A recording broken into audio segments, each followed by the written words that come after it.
Great. Well, thank you, Chairwoman Ranger, Ranking Member Lowy, and members of the subcommittee. It's a sincere privilege to be here on behalf of the United Macedonian Diaspora, the voice of 500,000 Americans of Macedonian heritage. In fiscal year 2011, U.S. aid to Macedonia was $27.5 million. The fiscal year 2016 request is for $11.3 million, a serious dramatic decrease in just 5 years. Our community is very concerned that the level of funding being offered to Macedonia does not accurately reflect the close relationship between the two allies, especially given the May 2008 U.S. Macedonia Strategic Partnership Agreement. We call on a full evaluation by your subcommittee.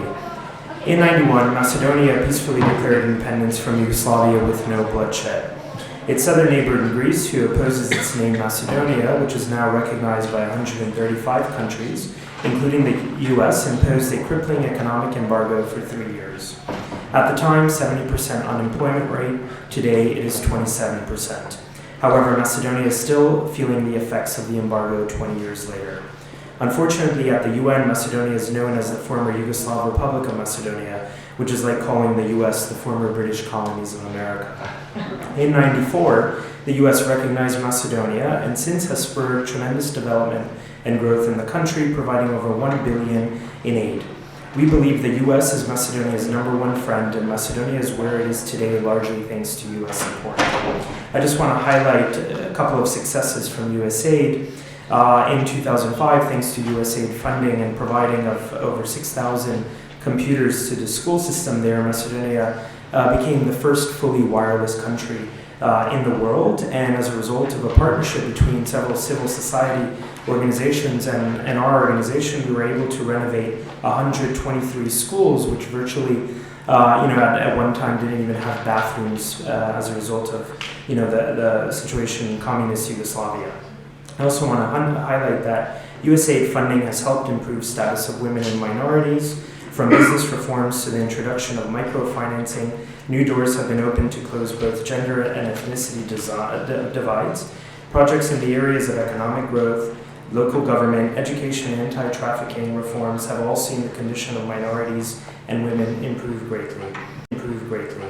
Much work remains to be done, especially in the ethnic integration of schools, improving youth employability, and education issues in the Roma community. I also want to highlight that there's still a lot of work to be done, particularly in terms of getting more women involved in local national politics. Out of 80 or so mayors, only 4 are women. Out of 123 parliamentarians, 31 are women, and out of 25 government ministers, 2 are women. USAID projects are improving competitiveness, creating investment development, introducing agribusiness, technology, enhancing microfinance development, and eliminating barriers to start businesses. These projects are vital to ensuring the future of Macedonia's development. USAID has funded projects implementing judicial reform, strengthening civil society, and modernizing the Macedonian judiciary.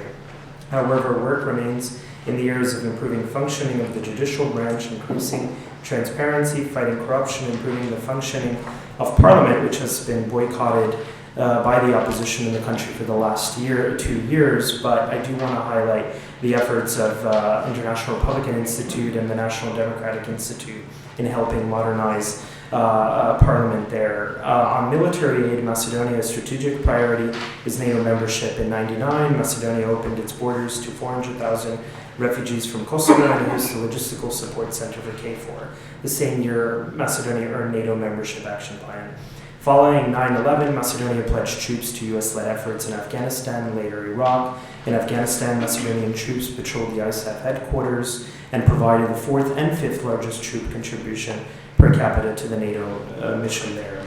In 2008, Macedonia met the requirements for NATO membership and was to be invited to join NATO at the Bucharest summit, but Greece, the only country to oppose, vetoed. And in 2011, the ICJ found Greece in violation of international law over this act, but has still to implement the decision and withdraw its hold on Macedonia's NATO membership. Macedonia can protect the tent of NATO, but cannot sleep in it. Currently, a bipartisan House Resolution 5.6 calls for furthering U.S. support for Macedonia's NATO membership. We believe Congress should play a role in sending a positive message to Macedonia that the U.S. has not forgotten its friendship. As the situation in Ukraine continues to degrade, Russia has been exerting increased influence in the Balkans via Greece, Serbia, Bosnia, Republika Srpska, and Montenegro. A recent SEPA article explained how the stall in NATO enlargement is playing right into Putin's hands by destabilizing the Balkans and leaving people frustrated with the West looking east for guidance. Furthermore, and I just want to highlight that the threat of Islamic radicalization in terms of the growing number of people from the region joining the Islamic State as foreign fighters, including Macedonia, is concerning. And last but not least, we're very concerned with the proposed eliminating of Voice of American Macedonian service, because we believe that there's a need for a strong U.S. sort of media presence, particularly with Russia and what's going on today. So, in my former role on intelligence, I've worked with the Macedonia security issues on cybersecurity attacks. Great. We're probably going to have to stop it now because I've got to go for the second vote. Is the chairman coming back? She'll try to come back, so we're going back and forth. I voted first, now I have to go for the second vote. So I'm sorry I couldn't hear you, but I've got to go for that. So I guess you might as well just wait.